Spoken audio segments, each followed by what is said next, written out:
Assalamualaikum warahmatullahi wabarakatuh, teman-teman. Apa kabar? Semoga puasanya lancar. Syihab-syihab Ramadan hari ini karena bertepatan dengan Hari Bumi tanggal 22 April. Jadi saya mau belajar sama Abi dan mengajak teman-teman juga untuk belajar, Abiku. Ya. Kita mau bicara soal bumi, soal lingkungan karena pas banget momentumnya Hari Bumi hari ini. Bagus, bagus. Al-Quran apakah banyak berbicara soal bumi, Abiku? Termasuk yang banyak sekali. Itu tidak kurang dari 450 kata dalam Al-Quran yang berbicara tentang bumi dalam berbagai aspeknya. Dan itu termasuk banyak? Ya termasuk banyak. Kalau dibanding misalnya katakanlah berbicara tentang harta benda, itu hanya sekitar 80 ayat. Oh, cuma 80 soal harta, soal bumi 450. Soal kenabian juga sekitar itu. Jadi bumi ini memang ibu pertiwi, ibu kita berasal dari sana dan akan kembali ke sana.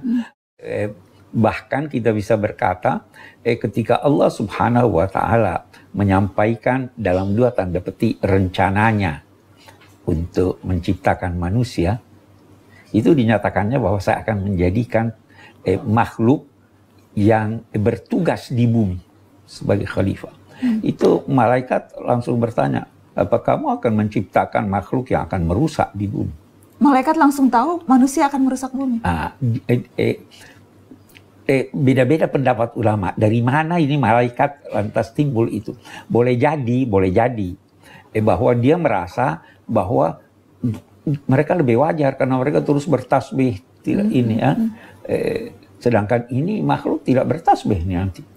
Apa kamu akan bisa jadi itu? Tapi kemungkinan yang lebih besar ada makhluk sebelum manusia modern yang hidup di dunia ini yang merusak. Ya toh? Maka Tuhan menjawab, saya tahu apa yang kamu tidak tahu. Dia tidak iyakan, tapi dalam saat yang sama dia tidak nafikan. Mengapa demikian? Karena manusia ini yang ingin dijadikannya menjadi khalifah diberinya satu keistimewaan yang tidak dimiliki malaikat. Keistimewaan itu pengetahuan menyangkut pengelolaan bumi dan insting memiliki inisiatif. Malaikat tidak memiliki inisiatif. Apa yang diperintahkan dia lakukan, apa yang dilarang dia tidak. Manusia silahkan. Dan kalau ada inisiatif, pasti bisa terjadi kesalahan. Jadi konteks Al-Quran ketika bicara bumi, tadi Abi bilang pertama ketika bahwa manusia menjadi khalifah di bumi. Ya. Terus menggambarkan apa yang harus dilakukan manusia sebagai khalifah itu apa, Abi? Bagus sekali pertanyaannya. Sewaktu Allah menyatakan rencananya akan menjadikan khalifah di bumi, sebelum diperintahkan turun, dia dipersilahkan mampir di sorga. Itu apa mampir transit di sana? Kenapa tidak langsung aja? Di sorga itu diharapkan dia mendapat pengalaman dan mendapat gambaran bagaimana seharusnya dia harus bertugas di bumi. Apa pengalamannya? Digoda setan. Terjerumus. Hati-hati. Di bumi kamu akan tergoda. Nah, yang kedua, dia lihat di sorga itu terpenuhi kebutuhan pokok manusia. Dinyatakannya di Al-Quran, kamu tidak akan lapar, tidak akan haus, tidak akan terkena sinar matahari yang menghangat. Jadi tersedia sandang, pangan, dan papan. Ciptakan itu di bumi. Di sorga itu kedamaian. Di mana-mana kamu mendapatkan kedamaian. Ciptakan kedamaian di sorga. Jadi dia disuruh mampir di sorga, baru disuruh turun. Bukan terusir dari sorga. Tapi diberi pengalaman. Ini training center lah kayaknya begitu. Ciptakan di bumi kebutuhan manusia. Ciptakan kedamaian di bumi. Damai bukan hanya dengan dirimu, damai dengan lingkunganmu, damai dengan semua makhluk. Itu tugas yang diberikan.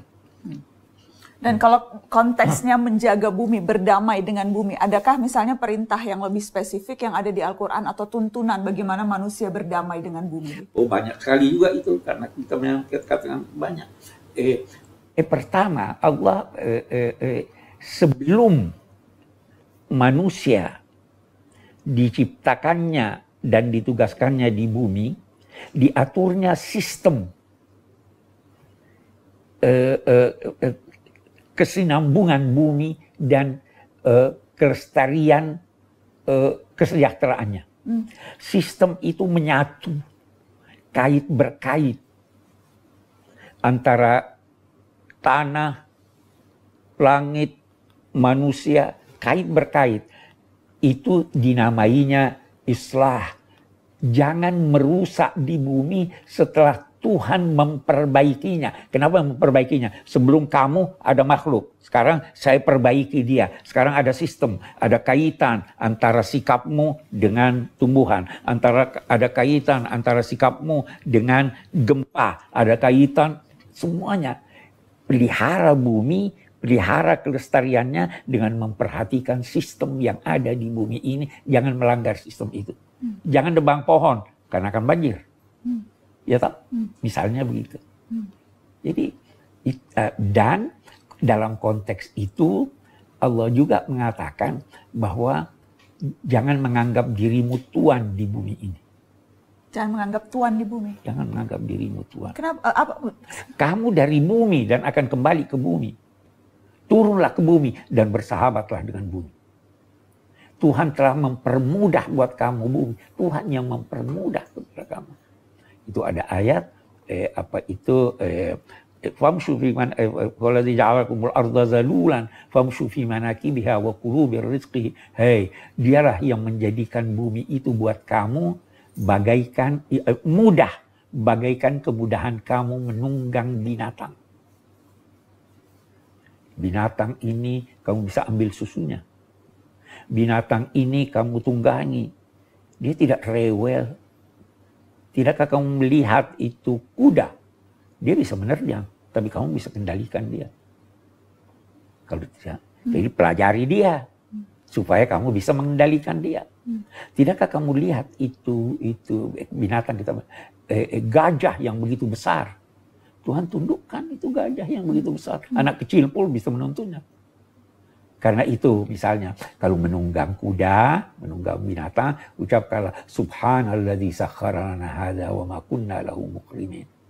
Maha suci Allah yang telah menundukkan ini buat kami. Kami sendiri tidak mampu untuk menundukkannya. Nah, begitu juga bumi, begitu segala sesuatu. Jadi bumi ini ditundukkan oleh Allah, diciptakan sistemnya, dan manusialah yang harus mempelajari sistem harus mempelajari sistemnya dan menyesuaikan diri dengan sistem itu, serta mengembangkannya dengan melakukan aneka kegiatan dari inisiatif-inisiatif yang mereka lakukan. Abiku, ada pertanyaan dari beberapa teman yang masuk soal topik hari ini.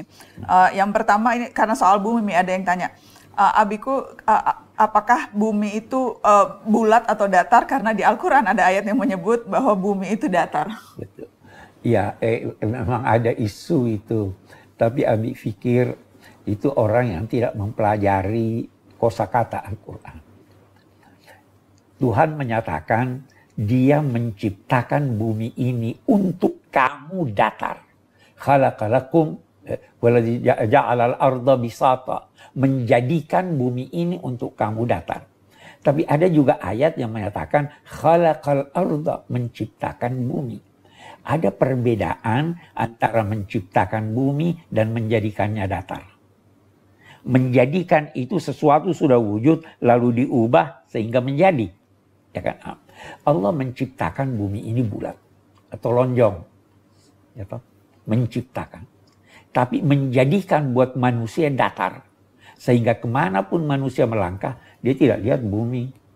Selama berada di bumi dia tidak lihat bumi itu bundar. Nah, kenapa dijadikannya datar? Karena itu untuk memudahkan manusia. Jadi bumi ini datar buat manusia, tapi Tuhan menciptakannya bulat. Ya, jadi tidak harus dipertentangkan. Oke. Dari Nabil Muhammad, apakah orang yang ramah lingkungan itu bisa dikatakan juga berjihad? Tergantung dari pengertian kita tentang jihad. Memang pengertian yang keliru tentang jihad itu selalu dikaitkan dengan senjata. Sebenarnya jihad itu terambil dari kata juhud. Juhud itu artinya tenaga dan usaha. Sehingga setiap usaha yang serius untuk melakukan sesuatu dapat dinamakan jihad. Jihadun nafs. Berusaha menaklukkan, mengendalikan nafsu. Di bumi juga kita bisa melakukan jihad itu, ya, walaupun tidak populer itu.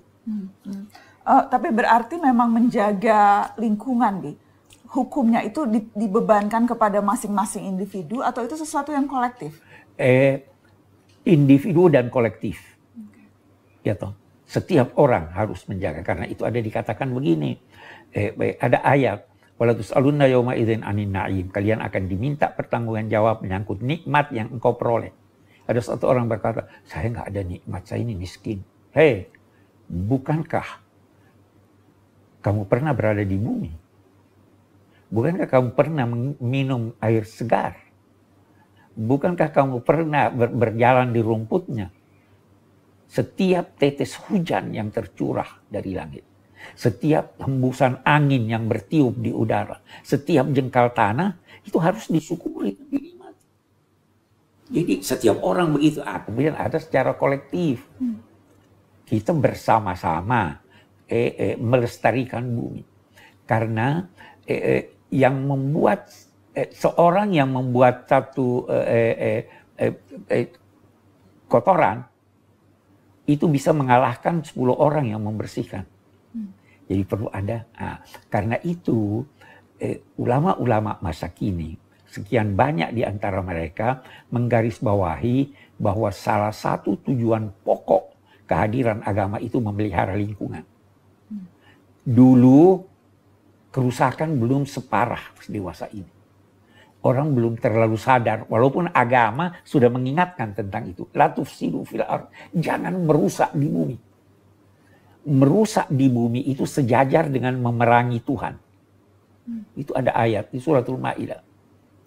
Innal ladzina yuharibuna Allah wa rasulahu wa yufsiduna fil ardh. Orang-orang yang memerangi Allah dan Rasulnya dan melakukan pengerusakan di bumi. Bermacam-macam pengerusakan. Salah satu jenis pengerusakan itu dalam konteks ayat ini tadi pengerusakan lingkungan. Itu pengerusakan di bumi. Pelihara bumi. Karena itu jangan tebang pohon kecuali atas izin Tuhan. Maknanya apa? Kecuali untuk kemaslahatan. Itu ada di Al-Quran. Ada di Al-Quran. Maka ta'tum millinatin aw taraktumuha qa'imah illa biiznillah.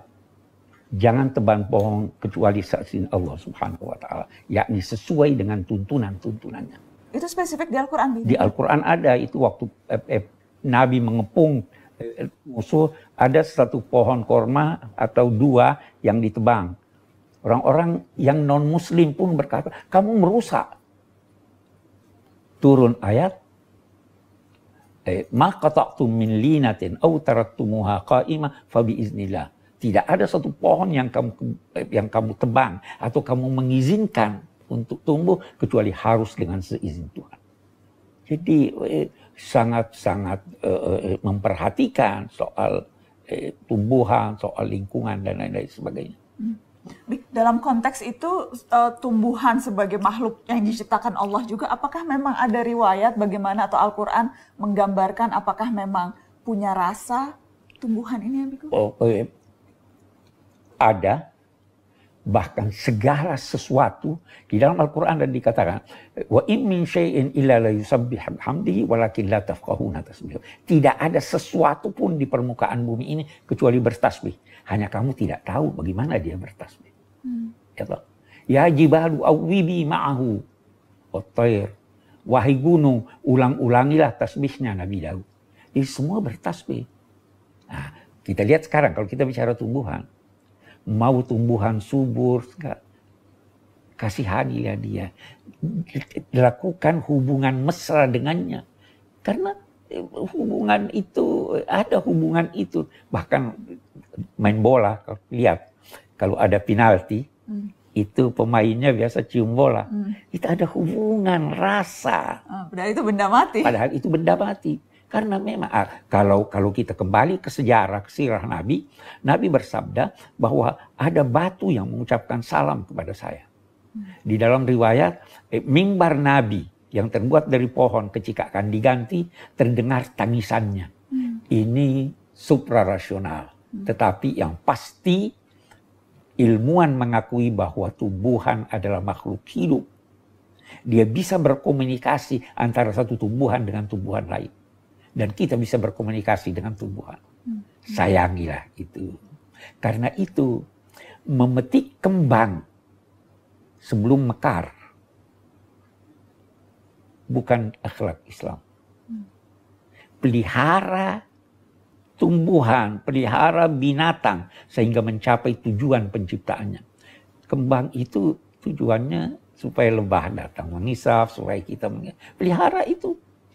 Kalau ditebang, kalau dipotong, kalau di ini menghalangi mencapai tujuan hidupnya. Jangan sembelih anak ayam. Belum waktunya untuk disembelih. Hidup itu begitu, lingkungan itu begitu, harus dipelihara. Okay. Terakhir Abiku, dalam konteks kita bulan Ramadan, perilaku keseharian kalau kita ingin menjaga lingkungan, hal-hal sehari-hari yang Ramadan biasa kita lakukan yang mungkin luput nih. Jangan masak terlalu banyak. Itu saya kira. Kita itu termasuk bangsa yang paling banyak menyia-nyiakan makanan. Ya, ada datanya itu, kita ada limbah, datanya, ya? Negara penghasil limbah makanan nomor 2 tertinggi di dunia, Indonesia. Jadi jangan mubazir. Jangan mubazir. Makanlah secukupnya. Yang secukupnya itu sepertiga. Ini sepertiga untuk minum, sepertiga untuk makan, dan sepertiga untuk bernafas. Jangan beragam makanan. Makanlah yang kamu berselera padanya. Jangan apa yang terhidang tidak dimakan, dibuang. Padahal sekian banyak boleh jadi tetangga kita yang menginginkan makanan itu. Itu yang harus. Di Ramadan itu barangkali yang perlu diperhatikan. Jangan mubazir. Jangan mubazir. Oke, Abiku. Terima kasih, Abiku. Terima kasih teman-teman sudah menyaksikan Syihab dan Syihab edisi Ramadan. Selamat Hari Bumi semuanya. Assalamualaikum.